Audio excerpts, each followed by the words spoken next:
네, 감사합니다. 모두들 반갑고요. 오늘 말씀은 시편 119편에 나오는 간단한 성경 구절을 가지고 함께 생각해 보고자 합니다. 아, 성경 봉독을 이미 해주셨지만 다시 한번 읽자면은 내가 두 마음 품는 자를 미워하고 주의 법을 사랑하나이다. 이렇게 두 가지 절이 짝으로 되어 있습니다. 여기서 두 마음이라고 하는 것을 아, 무엇일까? 그것이 가장 궁금한데 영어 성경에는 double-minded, two-faced 뭐 이런 식으로 이제 표현이 돼 있었습니다. 그리고 이제 해석하신 분들은 주로 두 마음이라고 하는 두 마음을 품는다는 것이 의심이 많은 것, 또 마음이 흔들리는 것, 변덕스러운 것, 안정감이 없는 것, 뭐 이런 등등으로 해석하고 있었습니다. 그리고 이제 속마음과 겉이 다른 그 이중인격적인 태도나 위선을 뜻한다고도 할 수 있겠습니다. 그런데 제가 보기에는 이 모든 것을 포괄하는 또 다른 의미는 그 의미의 핵심이라고 할 수 있는 것은 생각의 일관성이 없다라고도 볼 수 있을 것 같습니다. 우리가 때에 따라서 의도를 했던, 의도를 하지 않았던 자기가 처한 그때의 상황과 이해관계에 따라서 입장을 쉽게 바꾸는 것, 다른 입장을 취하고 다른 말을 하는 것, 이런 것이야말로 두 마음이고 더블 마인드가 아닌가 그렇게 생각합니다. 그런데 이제 이 성경 구절을 보면은 처음 부분이 내가 두 마음 품는 자를 미워하고 라고 이렇게 시편의 기자는 표현하고 있는데 사실 성경의 가르침이 우리더러 누군가를 미워하라고 하지는 않을 것 같습니다. 그래서 여기서 미워한다는 표현은 사실상은 내가 그렇게 되지 말아야 되겠다. 두 마음 품는 태도에 빠지지 말아야 되겠다는 자신에 대한 경계를 의미하고 있다고 생각합니다. 우리가 성경이 많은 이야기들로 구성되어 있기 때문에 보면은 이제 등장인물 중에 이제 악한이, 빌런이 이제 등장하기도 하죠. 그리고 이제 때에 따라서는 우리가 그 악한에 대해서 비판하는 마음을 미워하는 마음을 갖기도 합니다만 사실상 2000여 년 전에 쓰여진 성경에 우리와는 상당히 다른 그런 역사적 사회적 맥락 속에 있는 어떤 특정 개인을 비판하고 미워한다는 것은 별로 큰 의미가 없을 것 같습니다. 그런데 우리가 그 성경을 통해서 어떤 그 악인이 등장했다 하더라도 그 악인의 어떤 특성을 우리의 실존 차원까지 끌어내려서 우리에게는 그런 속성이 없는가? 또 내가 어떤 처지에서 그와 같이 될 위험은 있지 않는가? 라는 것을 찾아보는 것이 의미가 있다고 생각합니다. 그래서 여기서 미워한다는 것은 나 자신에 대한 경계를 말하는 것이고 그 미워함 이후에 바로 나오는 말, 주의 법을 사랑한다라는 표현은 주의 법이야말로 두 마음이 아닌 일관된 진리라는 의미를 상징하고 있다고도 할 수 있겠고요. 또 다른 의미로는 두 마음을 품지 않는 인간이 되기 위해서는 주의 법을 사랑하고 쫓아야 된다. 어떻게 보면 이 주의 법이라고 하는 것, 주의 법에 대한 우리의 이해가 두 마음에 빠지지 않는 예방제가 될 수 있다고 또 생각합니다. 그렇게 해서 생각을 좀 정리해 본다면은 우리가 이제 두 마음에 빠져서는 안 되겠는데 그 두 일관성이 없는 그 심리 상태를 갖지 않는다는 것, 그 행동 체계를 갖지 않는다는 것은 주의 법을 주의 법을 아는 데서 출발해서 또 그 주의 법의 그 본질을 찾는 노력이자 그 내용을 나에게 적용하는 과정이라고 생각합니다.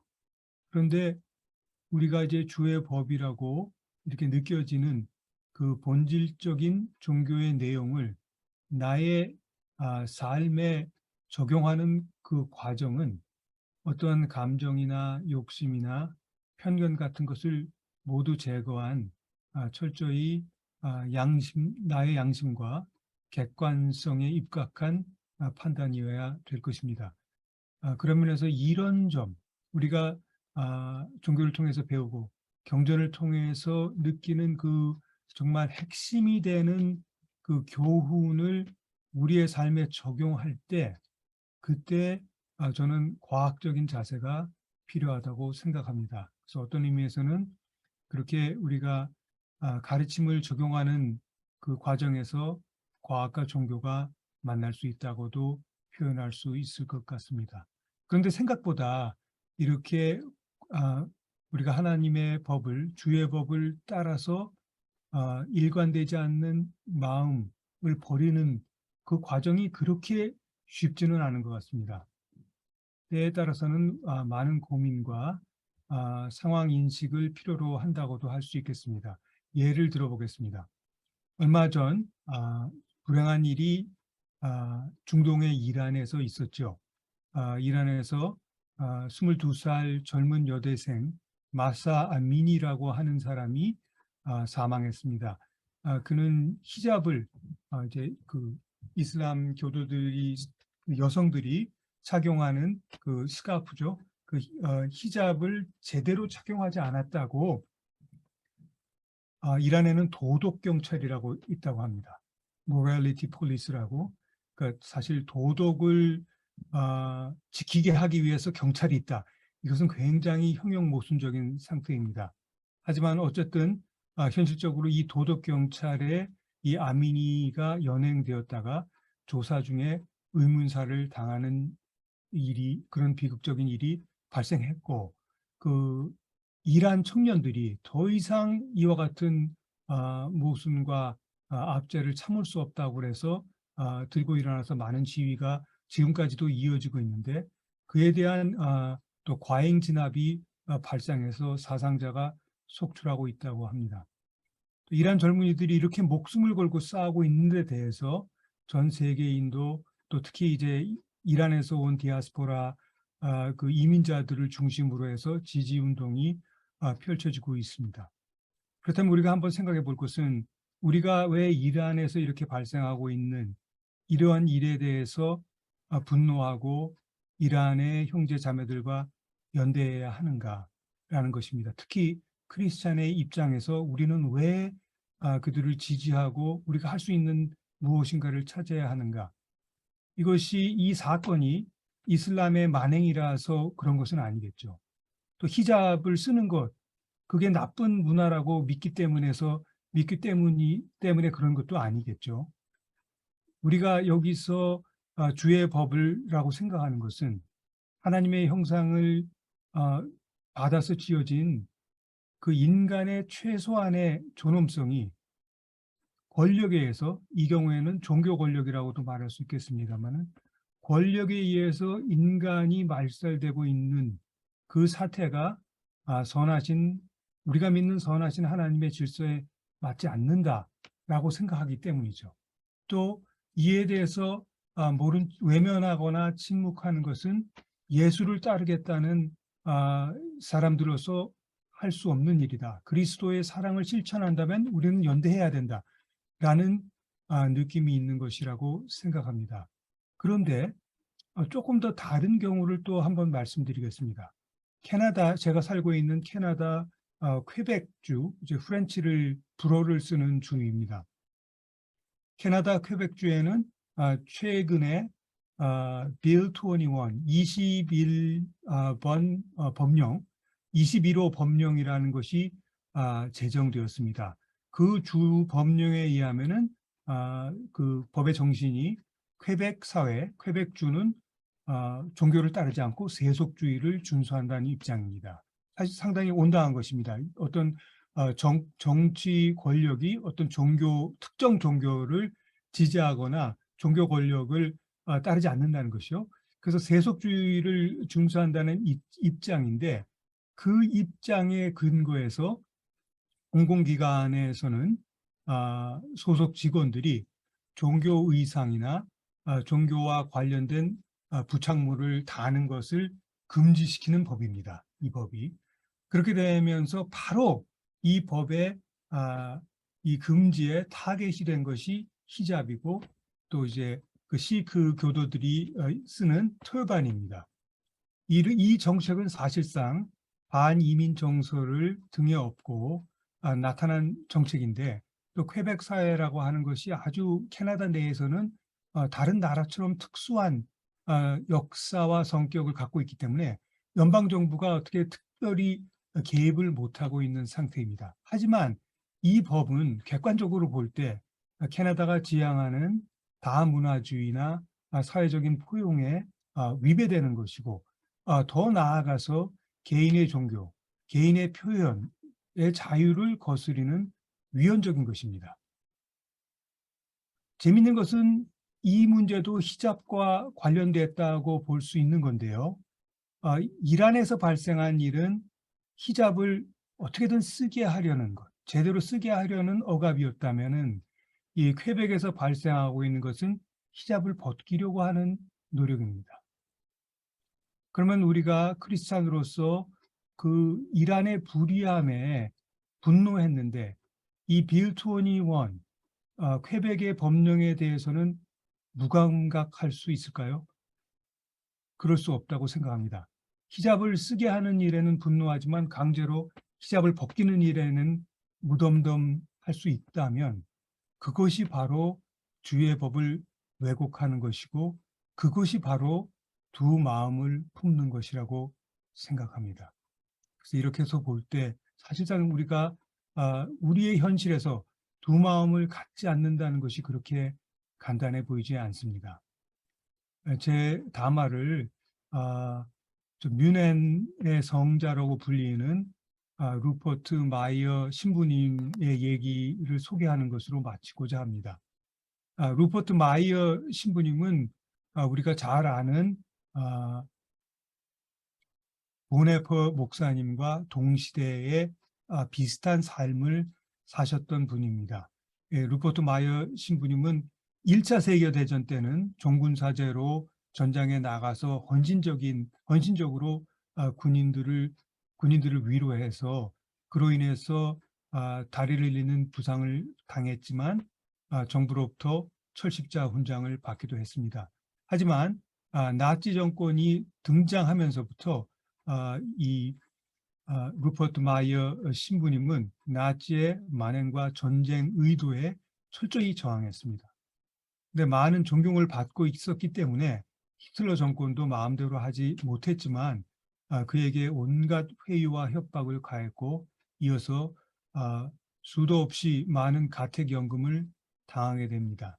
하지만 그 저항을 굽히지 않으니까 말기에 가서는 이 마이어 신부를 강제 수용소 컨센트레이션 캠프에 가두는 일까지 발생했습니다. 근데 이분은 보네포 목사와는 달리 보네포 목사님은 전쟁이 끝나기 몇 달 전에 처형되는 불운을 당했습니다마는 이분은 독일이 나치가 망할 때 나치의 패망을 보고 평화의 영웅으로서 뮌헨, 사실 수도승의 도시라고 불리는 곳이죠. 뮤니크로 귀환할 수 있었습니다. 그런데 돌아오신 이후에 전쟁이 끝난 이후에 4개월만 사시고 하나님의 부르심을 받았습니다. 그런데 제가 말씀드리고 싶은 것은 그 짧았던 기간, 전쟁을 끝나고 집으로 돌아왔을 때 이분이 하신 일입니다. 자기를 죽이려고 했던 나치 정권이 이제 패망하고 자기가 고난을 겪고서 살아왔을 때 어쩌면 우리는 하나님의 역사가 그래도 있었다. 또 내 자신의 역사의식이 틀리지 않았다라는 것을 말하고 싶었을지 모릅니다. 하지만 이 신부님은 그 생애의 마지막 시간 동안 전혀 쉬지도 않고 바로 돌아온 날부터 한 일이 연합군 사령부로 편지를 쓰는 일이었습니다. 죽기까지 200통이 넘는 편지를 썼다고 하는데 그 편지의 내용은 나치 시절에 나치를 도왔다고 좀 억울하게 죄목을 죄를 지었다고 지목되는 사람들을 구하기 위한 탄원의 편지였습니다. 그러니까 이분은 나치 정권이라고 하는 권력이 사람들을 억누를 때 거기에 저항했고, 그 다음에 나치가 물러날 다음에는 또 다른 권력에 의해서 희생이 될 수 있는 그 사람들을 어떻게든 보호하려고 인생의 끝까지 노력했던 분이 아닌가 생각합니다. 그래서 이분의 삶이야말로 주의 법을 사랑하여 한 마음을 지키는 그런 모습의 본이 아닌가 그렇게 생각합니다. 제 말씀을 마치겠습니다. 고맙습니다. 예, 잠시 음악을 들으시면서 마음을 다져보시고 끝나면은 토론 시간을 갖도록 하겠습니다.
예, 오늘 본문이나 담화 내용에 대한 질문이나 소감을 나누는 시간입니다. 말씀하실 분은 이렇게 손을 드시거나 아니면 밑에 있는 반응에 손들기가 있으니까 표시해 주시면은 말씀해 주시고 될 수 있으면은 2분이라는 시간을 좀 지켜주시면 좋겠습니다. 어느 분부터 하시겠습니까?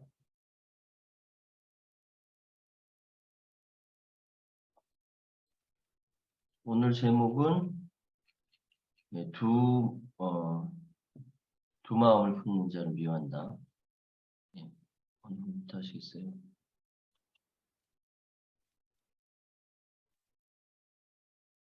네, 네, 주제가 좀 어려워서 예, 어려워서 예. 말씀하시는 분이 없는 것 같아서 제가 얘기를 하죠. 저는 어저께 두 마음을 품는 아주 그런 경험을 했습니다.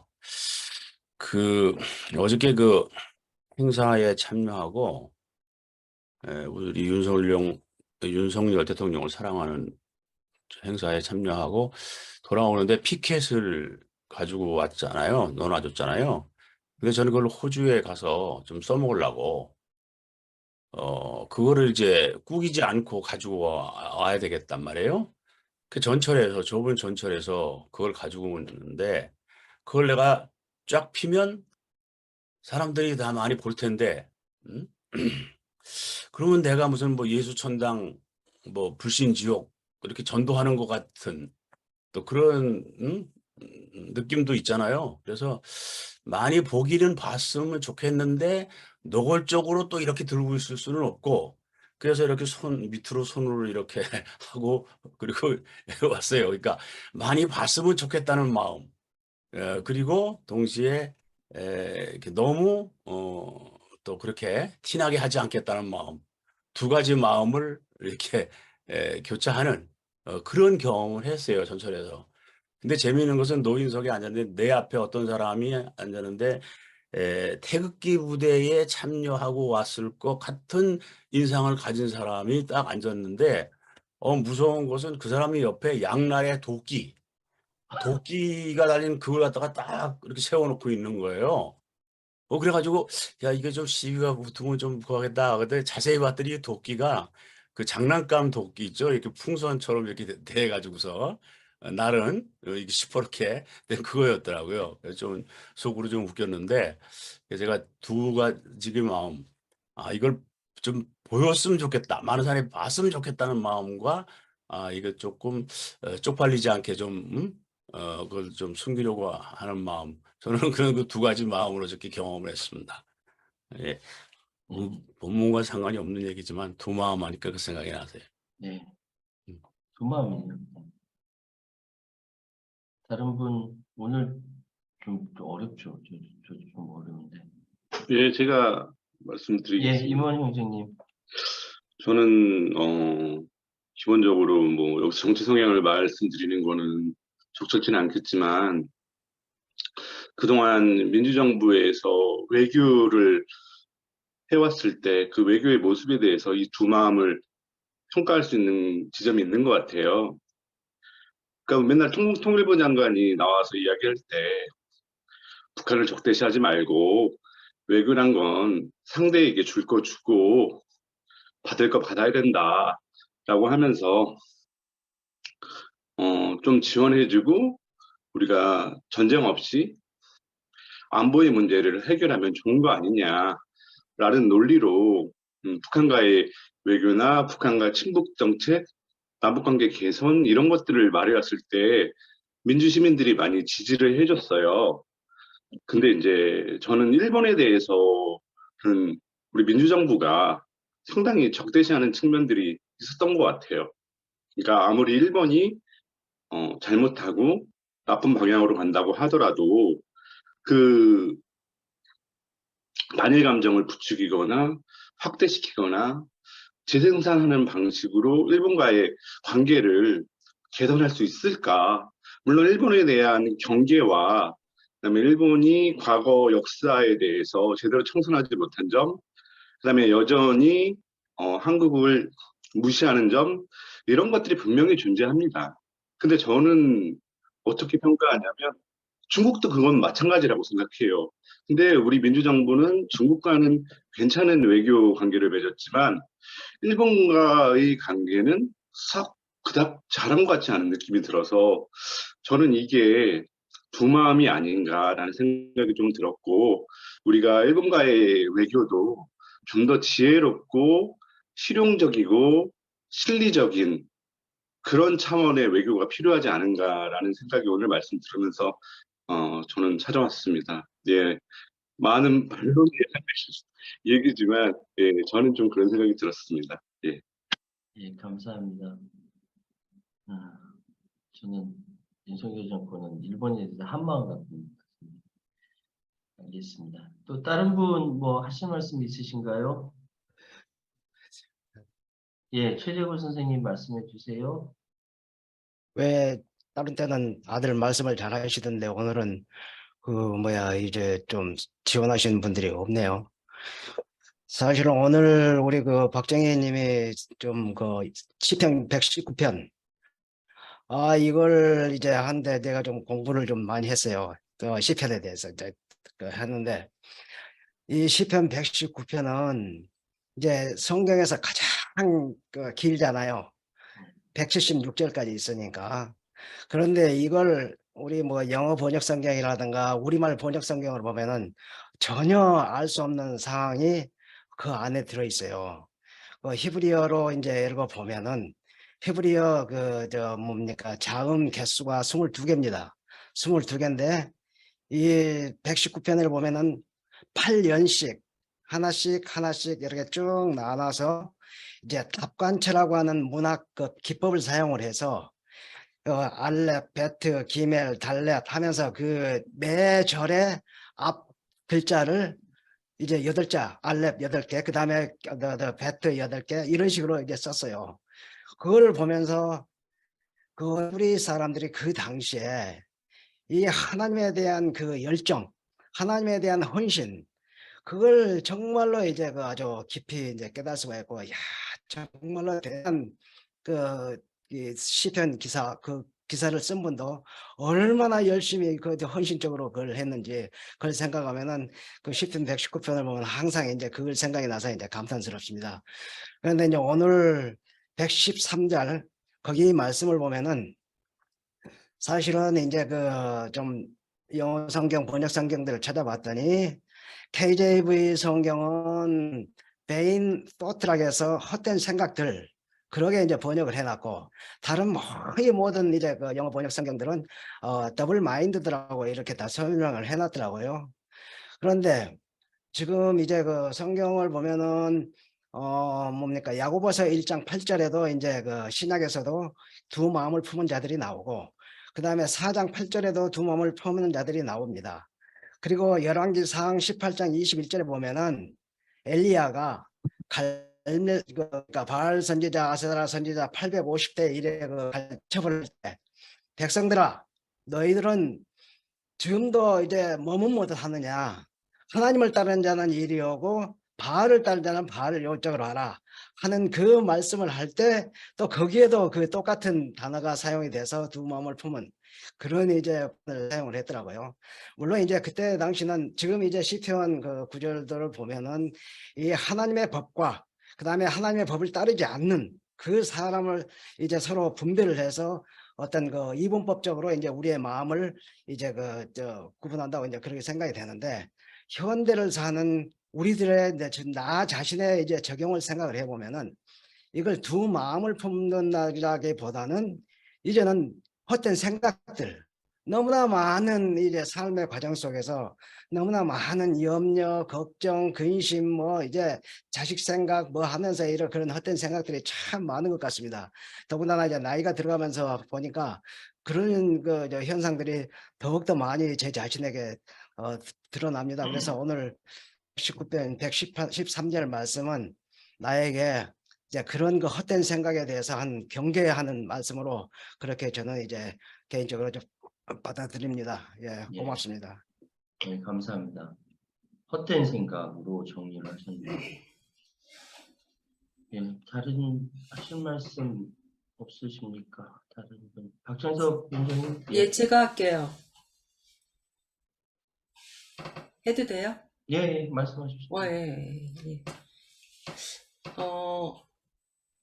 두 마음을 품는 거는 인간의 본성 아닌가 싶어요. 예.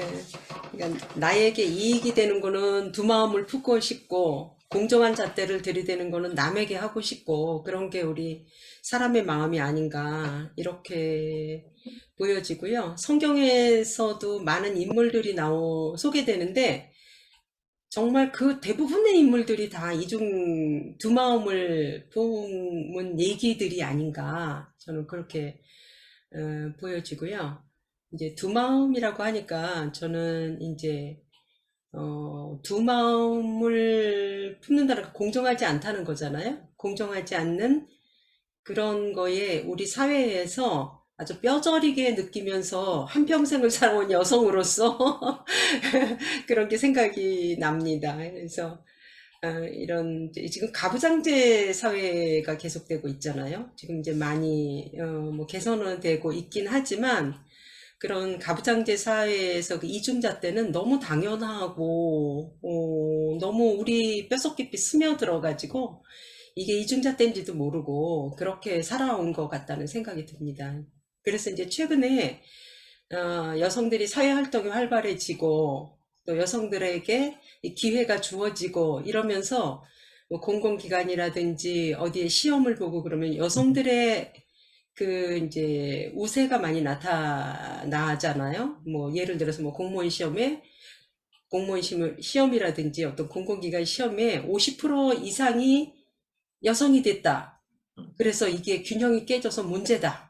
이런 얘기를 이제 뭐 어디 보도되고 있는 것들을 이제 몇 년 전에 이렇게 봤는데, 근데 남성들이 90% 이상을 차지할 때는 문제라고 한 사람이 없었어요. 근데 여자들이 50% 넘으니까 문제라고 하는 거. 그러니까 우리가 얼마나 가부장제 사회에서 뼛속 깊이 불공정한 걸 공정으로 생각하고 살았는지 그게 지금 또 이렇게 생각이 나면서 정말 우리가 우리의 스며들고 있는 문화를 넘어서 그렇게 생각하기란 굉장히 힘들구나 이런 생각을 하면서 그런 두 마음을 품지 않는 방향으로 우리가 자꾸 가야 되는 게 맞는 거잖아요. 그런데 그렇게 하려면은 정말 이 문화를 넘어서 객관적으로 보는 그런 노력을 자꾸 해야 되는 거 아닌가 이렇게 생각이 들면서 아까 박정희 형제님이 이제 퀘벡주의 그런 뭐 특정 종교를 따르지 않고 이렇게 세속주의 원칙을 이렇게 한다고 이렇게 따른다고 이런 거는 굉장히 좋은 것 같다는 생각이 저는 듭니다. 어떤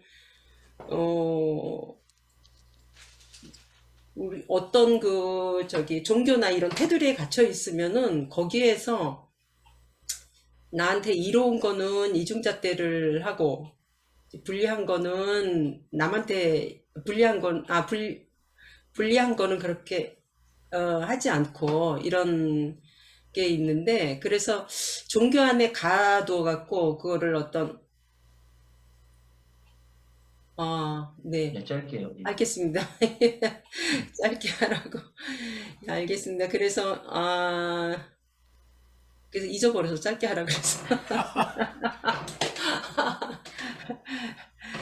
네, 그러면 그래서 하여튼 우리가 종교 안에 가두게 되면은 그 안에서 이렇게 자기의 유리한 대로만 그렇게 하고 문자주의적으로 그렇게 하는 폐해가 있지 않나 이런 생각을 하게 됩니다.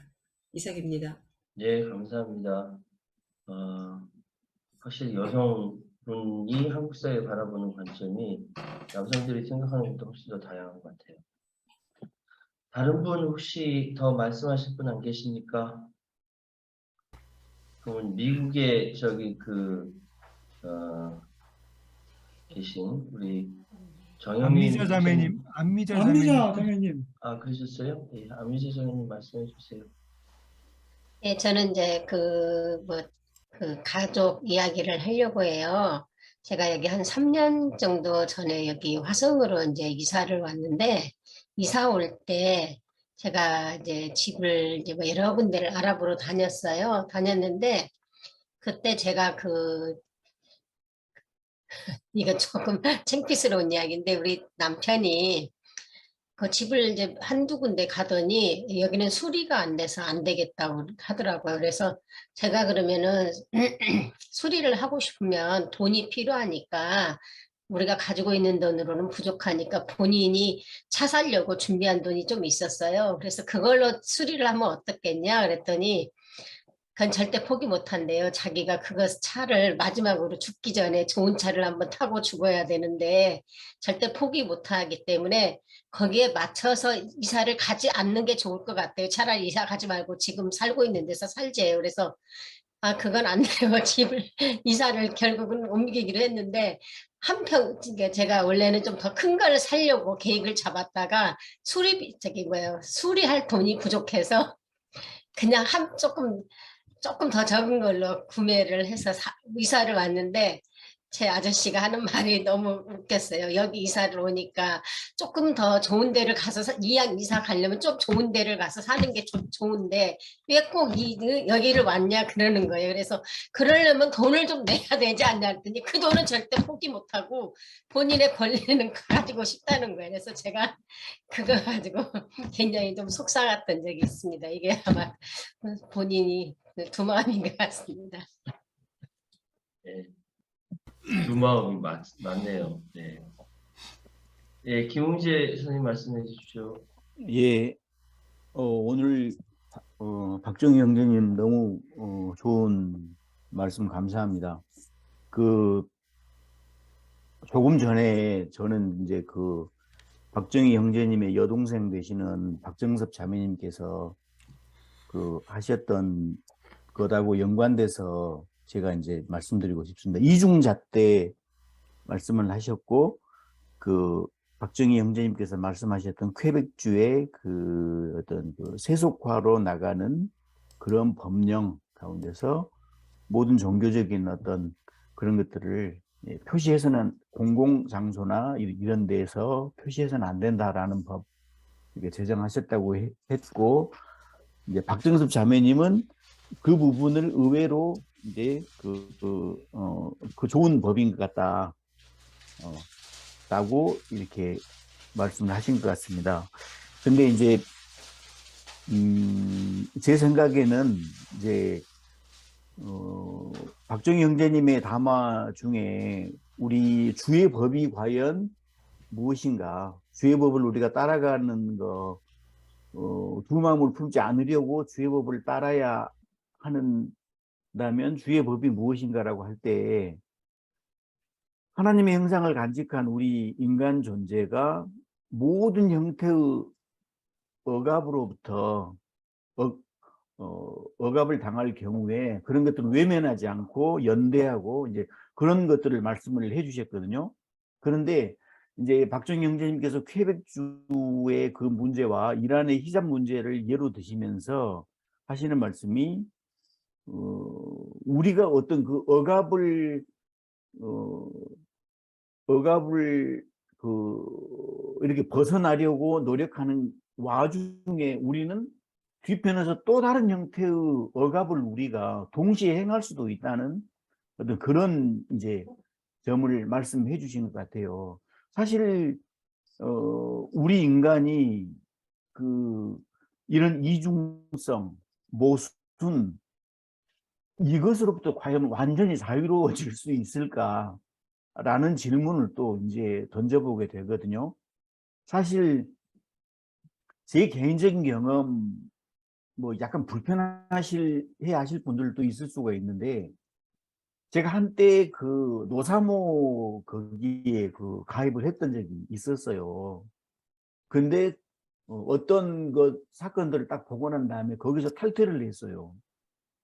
왜냐하면 예전에 그 운동권에서 가졌던 것 중에 그 내부 안에서 우리는 철저하게 그 사회의 모순과 어떤 그 기성세대가 구축해 놓은 어떤 그런 그 형태의 뭐 권력화된 그런 것들을 저항하고자 처절하게 이렇게 싸워왔는데, 은연중에 보니까 우리 내부에서 부끄러운 그 어떤 그 하이어라키가 존재를 하고 이제 그런 부분들이 많이 있어서 거기에 많이 좀 회의를 가졌던 친구들도 많이 있었거든요. 네. 제가 노사모 안에서 좀 그런 것들을 발견했어요.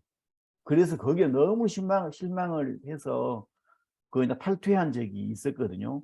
문제는 그래서 퀘벡주에 일어났었던 그 문제, 시크 교도의 터번이라든가 뭐 히잡이라든가, 근데 문제는 그것을 과연 종교적인 어떤 내가 이 종교인이다라는 것을 대중들 앞에 나타내기 위한 것인가, 아니면 그것은 그들의 그냥 전통 의상이고 문화일 뿐인가, 이런 것들과 연관해서 심각하게 고민을 해봐야 할 문제인 것 같습니다. 어쩐 여성들은 제가 몇 년 전에 뉴스에서도 아마 보실 수 있었겠지만 히잡을 쓸 자유를 우리에게 허락하라 라는 시위를 벌이기도 했었거든요. 그러니까 정말로 어려운 것이 사실 그 모순으로부터 우리가 탈피해가는 과정이고, 그것들을 하나하나 시행착오를 거쳐가면서 함께 이런 그 모습들을 발견하고 조금씩 교정해 나가는 게 주의 법에 가까이 가는 길이 아닌가, 저는 오늘 담화에서 그걸 느꼈습니다. 감사합니다. 네, 감사합니다. 김용재 사장님께서 제일 많은 시간을 쓰셨어요. 네, 감사합니다. 저 사실 실현자예요. 다른 분 뭐 하실 말씀 더 없으신가요? 예, 제가 얘기 좀 하죠. 예, 아까 문영훈 선생님 하셨죠? 예, 말씀하십시오. 오늘 말씀은 사실 우리나라 이 아둘람 이후의 분들이 많이 들어야 할 그런 말씀인 것 같아서 지금 사실은 요 두맘이라는 게 이 우리나라 윤 정권도 그렇고 전광훈 같은 그런 사람들도 그렇고, 이 사람들은 사실은 거기에 지금 이제 전광훈 같은 사람은 자기 따르는 사람들이 두 마음을 품지 않도록 아주 독려하는 그런 쪽으로 설교를 할 것이고, 윤 정권은 지금 현재 아주 정의로운 사회를 구축한다고 하면서 자기의 세력 확보하고 자기의 그 조직을 강화하는데 쓰고 있는 그 두 속에 아주 다른 두 마음을 가지고 있는 것으로 좀 생각이 되고요. 지금 이제 외국의 이란 같은 경우에는 저도 옛날에 그 뉴스를 듣고 깜짝 놀랐는데 히잡은 신의 명령이다. 이게 전제예요. 그러면 신의 명령이라고 누가 내렸고 누가 그걸 들었냐는 얘기죠. 이런 얘기를 해서 히잡은 실제 히잡을 쓰고 안 쓰고 문제가 아니라 자기의 정권 유지에 아주 핵심이 되어버렸고 이것을 알아버린 민중이 이러면 안 되겠다. 이것은 완전히 자기들이 찾는 자유에 완전히 반대가 되는 개념이 왔으니까 우리가 저항해야 된다라고 지금 계속 그것이 공감이 돼서 퍼져나가는 걸로 저도 알고 있어서 사실은 이 두 마음이 그 겉에 표현하고 속에 감추어진 요 아주 사악한 무리들에게 오늘 설교 말씀을 집중적으로 오늘 담아 말씀이 나가야 될 것으로 생각이 됩니다. 감사합니다. 감사합니다.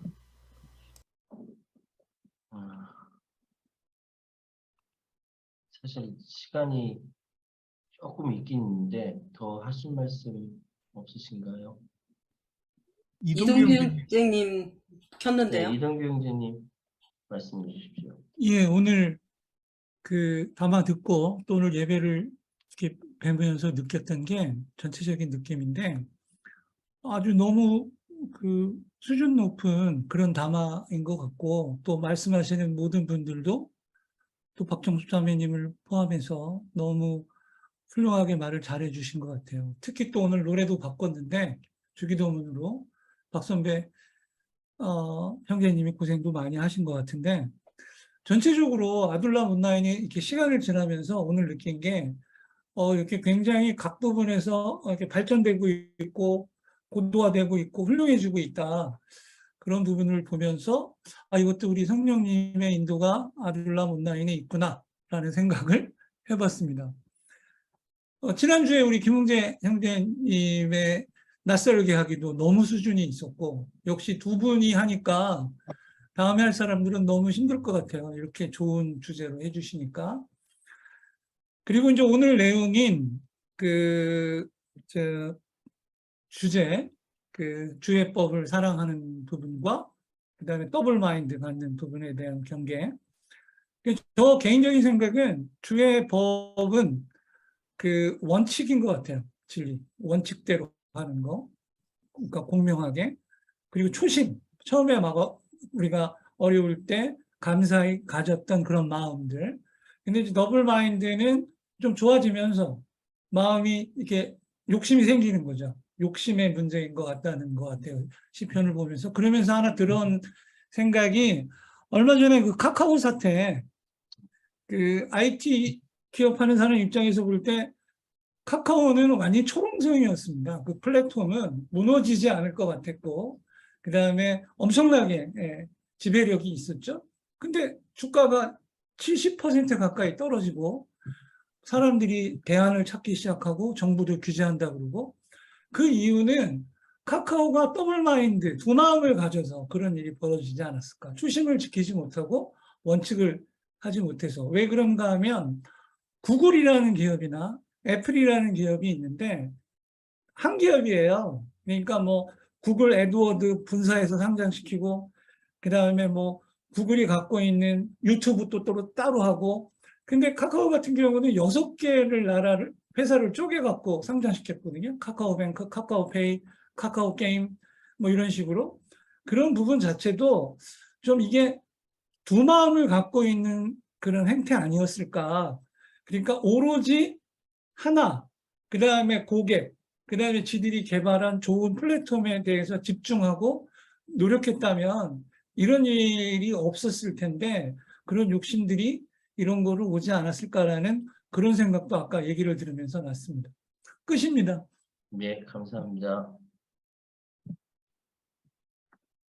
골고루 다 말씀을 하셨으면 좋겠는데 더 말씀하실 분이 아니 계시면 신성남, 네.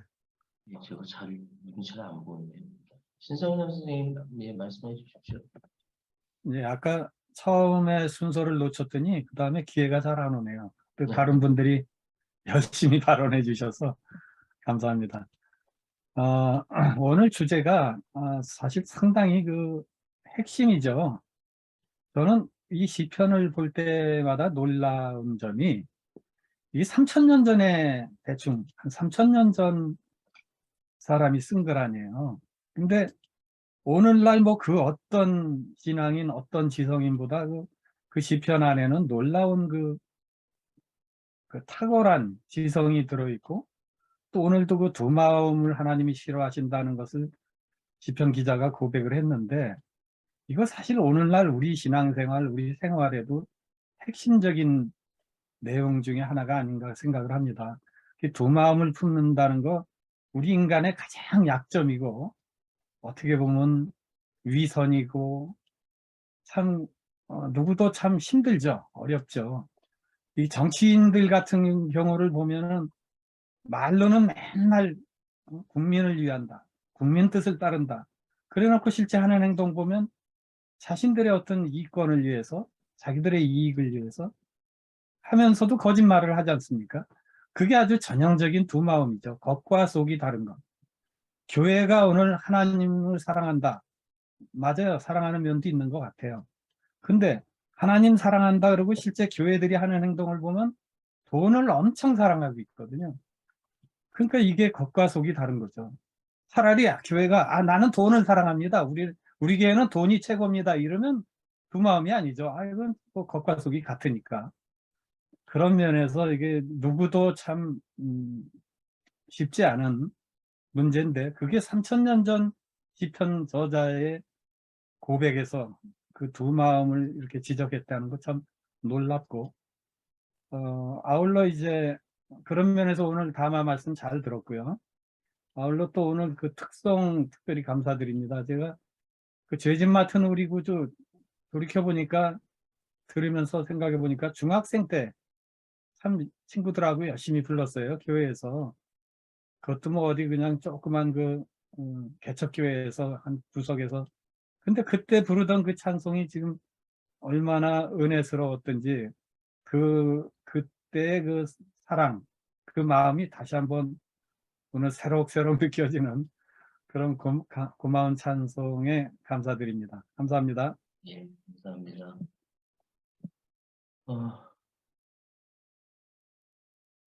예, 저도 뭐 드릴 말씀이 있습니다만 왜 저는 할 말이 없어서. 정행민 님이 아무 소리 안 해보니까 좀 심심한데.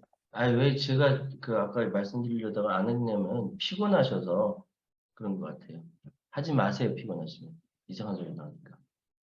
저는 마음이 10개나 되는 것 같아요. 두 마음이 아니라 10마음은 생기는 것 같고 솔직히 그렇지 않습니까? 뭐 이거 생각하다가 이거 하면 내가 좀 뜰 것 같은데 라는 생각도 들고 그래도 이 공의를 위해서는 이렇게 해야지 하다가도 또 딴 생각 나고 두 마음이 아니라 맨날 10마음 생기고 막 그래요. 제가 다음 주나 다다음 주에 가발을 하나 하고 나올 텐데 왜 그러겠습니까? 잘 보이려는 거잖아요. 근데 또 다른 마음으로는 이 가발이 뭔 소용이 있어. 진정성이 중요하지. 이런 생각이 들다가도 그래도 청취자들 또는 시청자들한테 번쩍번쩍하게 보이는 것보다 낫지 않아? 막 이런 생각도 들어요. 전 늘 그렇게 10마음은 생기더라고요. 예. 정민 교수님 말씀하실래요? 예. 네, 뭐 하실 말씀 잘 들었는데 역시 기독교인이라 우리가 그 다른 종교 타 종교인보다는 마음 공부를 잘 안 하셔가지고 마음에 대해서는 굉장히 박정희 형제님께서 아주 좋은 지적을 해주셨고 사실 마음 공부를 좀 저도 그냥 더 열심히 해야 되겠다. 그러니까 그렇게 느끼는 마음의 실체가 무엇인가 궁극적으로 그러니까 또는 뭐 성경에서 말하는 이 마음이라는 것 그러니까 우리가 뭐 마음을 새롭게 함으로 이렇게 변화를 받아 그러니까 뭐 하나님의 뜻을 분별하라 그렇게 나오는데 사실 마인드셋인데 저는 뭐 동양적 사고, 서양적 사고에서 이 마인드는 무엇일까? 그런데 이제 내가 느끼는 것이 마음인가 아니면 나의 사고인가? 근데 사실 서양에서는 사고가 훨씬 크거든요. 그래서 내 마음 그렇게 해서 자꾸 가슴으로 우리가 느끼는 감성적인 걸로 생각을 많이 하게 될 텐데 두 가지 마음 조금 더 좀 숙제가 많이 생기는 것 같아요. 저는 여러분들의 토론을 이렇게 듣고 지금 우리 최요한 형제님께서 나는 한 10가지 생긴다 그러는데 늘 항상 그 고민들이 있으면서 여러 가지 그 대안들을 우리가 찾아내려고 하지 않습니까? 근데 그러면 타종교에서는 왜 이것을 선문답에 굉장히 그 많이 써왔는지 저희가 좀 귀를 좀 기울여 보든지 안 그러면 성경적 가치관으로 오늘 박정희 형제님께서 결론 부분으로 본인께서 이 구절을 선택하시고 또 우리에게 주시고자 했던 그 이동규 형제님 좋아하는 한방이 오늘 토론에서 어떻게 펼쳐지고 또 어떤 게 아쉬웠는지 좀 들어봤으면 좋겠습니다. 지금 시간이 많이 갔거든요. 그러니까 더 하실 말씀은 이따가 좀 또 하셨으면 좋겠고요. 담화하신 박정희 형제님께서 한 말씀 하시고 기도를 좀 해주시고요. 네, 감사합니다. 제가 제대로 준비 못하고 약간 좀 중언부언하듯이 말씀드렸는데 이제 토론으로 이렇게 해석해 주시는 그 말씀들이 너무 귀해서 제가 많이 배웠습니다. 근데 제가 좀 부족하게 설명드렸던 부분이 있는 것 같아서 그것만 조금 말씀드릴게요. 그 퀘벡에 관한 겁니다. 그러니까 퀘벡에서 그 세속주의를 따라서 종교가 이제 정치 안에 들어오지 않게 한다. 그거는 원래부터 그렇죠. 캐나다도 그렇고 모든 나라들이 그렇죠. 그런데 요번에 새롭게 그 제정한 그 법에서는 그 종교적인 의상을 문제 삼았잖아요. 그래서 결과적으로 나타난 것은 뭐냐면은 이 작은 종교들에 대한 탄압입니다. 그러니까 그 워낙에 있던 그 주총사에 있는 커다랗게 달려있는 십자가, 그거는 전통이에요. 그건 건드리지 않아요. 근데 새로 이민 온 사람들이 히잡을 쓰고 와서 일하는 거는 용납하지 않겠다는 거죠. 그러니까 그런 면에서 같은 히잡의 문제지만 어떻게 보면은 누구는 히잡을 써서 나는 신앙생활을 제대로 할 수 있는 사람이 있고 누구는 히잡을 쓴다는 것 자체가 억압인 사람이 있고 그렇죠. 그러면 그거를 스스로 판단해야지 내가 대신 판단해 준다는 것이 바로 식민주의고 제국주의 아니겠어요? 그래서 그런 면에서 저 퀘벡의 문제가 문제를 좀 문제적으로 제시했는데 제대로 표현하지 못한 것 같습니다. 그리고 이 주제를 이렇게 오래 생각하신 것이 아닌데 제가 이 말을 하게 된 것은 사실은 그 김웅재 형제님의 지난주 그 담화 때문입니다. 그 담화 말씀을 낯설게 하기를 들으면서 야 정말로 이렇게 두 마음을 갖는 게 너무너무 일상화되어 있어서 이제 우리 초심으로 돌아갑시다. 이거 여태까지 우리 잘못됐네요. 라고 얘기하면은 그게 굉장히 낯설게 되는 분위기가 됐다는 생각을 했어요. 불현듯이. 그래서 그 생각을 하다 보니까 오늘의 담화를 하게 됐다는 말씀 드리고요. 다 같이 기도하시겠습니다. 하나님, 거짓 없이 두 마음 없이 주의 법을 사랑하고 따르는 아둘람 형제 자매들이 될 수 있도록 자비를 베풀어 주옵소서. 예수님의 이름으로 기도합니다. 아멘.